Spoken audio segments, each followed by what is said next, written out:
Hey guys, thanks for tuning into F1 Podcast. We're up to episode 64 now.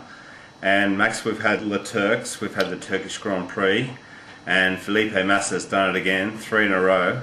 I love the way he got out of the car, Max, and did the cheeky little, 3 for me. Cheeky little bastard. He owns that circuit, Max. He was so confident going in, and by God he won it. Mate, he talked the talk and he walked the walk. I own this circuit, and was like, okay, smart Alec, let's see how you go. And he won. Yeah, he did.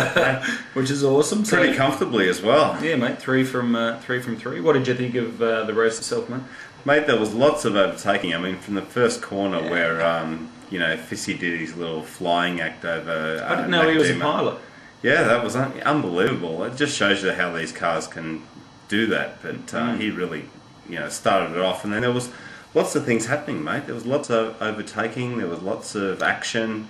Obviously, Ferrari, did well, and Lewis had his 3-stop strategy trying to break it up a little bit. But I thought it was a great race. That was interesting. Yeah, I enjoyed it. Yeah. No, it was a fantastic race, and once again, Turkey have put on a terrific race. Bruno Senna probably wouldn't agree, mate, but oh yeah, the GP2, we all know about the dog story, but yeah, that was unbelievable. I thought for the main race, mate, Turkey once again, it's a fantastic track, and they put on a great Grand Prix. Yeah, it was great seeing the cars sort of moving around, and particularly through the Triple Apex, Max, in qualifying. Seeing them trying to hold on, but Massa got there in the end. Weber did, again performed fantastically. Another point-scoring finish. This, the 4th race in a row that he's scored points. I think it's the 4th race. Another 2 points, and mate, you were mentioning to me off camera earlier that he's got as many points as what he did in a full season. Yeah, last year.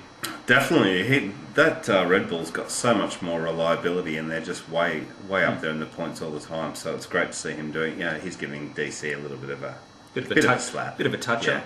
Yeah, mate, it is. It's coming into its own. There's no doubt about it. The Red Bull has still got some ways to go to break out of the mid-grid pack, I guess. But encouraging signs, I think.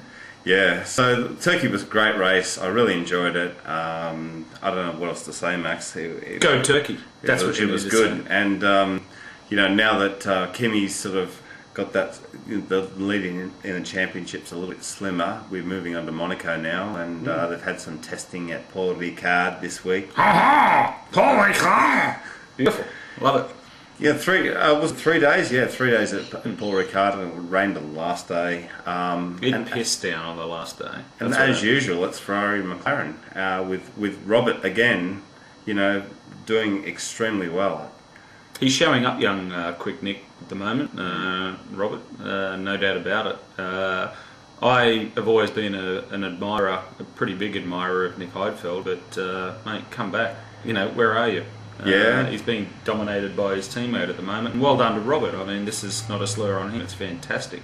But I think Nick Heidfeld's a better driver than what he's showing us at the moment. Yeah, Nick's been getting some good points, but Robert's been getting all the glory. He's been getting the podiums, and he's been doing well in testing, and it's the one people are talking about. There's been, again, rumours about driver movements, and Robert's been right up there in conversations about...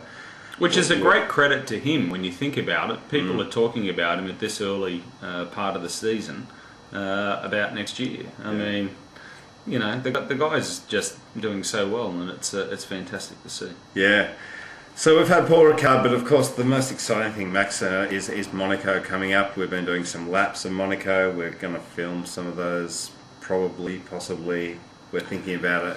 Mate, I noticed that you called the track Monaco, unlike our esteemed Australian colleague Alan Jones, who called it Monaco. Who's been calling it Monaco for the last 25 years, I think. What a shocker. It's Alan, Monaco. It's Monaco, Alan. Yeah. Thanks for watching, Alan, but it's Monaco. Yeah, thanks. Thanks, former Formula 1 world champion. Bastard. So we've got Monaco coming up, and I can't wait. I can't wait to see the cars going around there. But while they've been testing at Paul Ricard, we've had some comments, Max, about the aero changes, and they've had these periscope things. I was looking at the pictures, seeing the Ferrari with this big tower sticking out the top of it, and Honda with its Dumbo wings just going crazy. It started with kind of little Dumbo wings, and now they went kind of this way. And very strange. It must be distracting for the driver, man.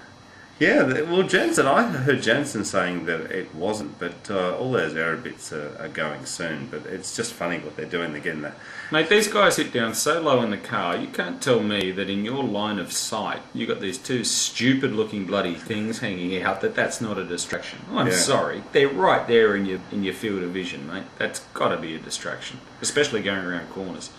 Yeah, I've said to some replied to some comments from you guys about aero bits, and you know, at the start I thought I didn't mind them, but now they're getting a bit much. It's intrusive now, and they're going to go. I mean, they're a dying breed, but at the moment they're just getting a bit out of control. And you know, I understand that it's Monaco and they're looking for every little piece of downforce that they can find, but come on, it's just, I mean, you know, mate, I'm with you, and I understand, you know, where they're trying to look at extra downforce. That's fine, but when you've got aero bits that are so visually intrusive, I just think you've gone a little bit too far. BMW have got their bloody horns, less intrusive than the thing sticking off the end of the Honda. But I'm sorry, mate, I just don't like them. I don't think they look good at all.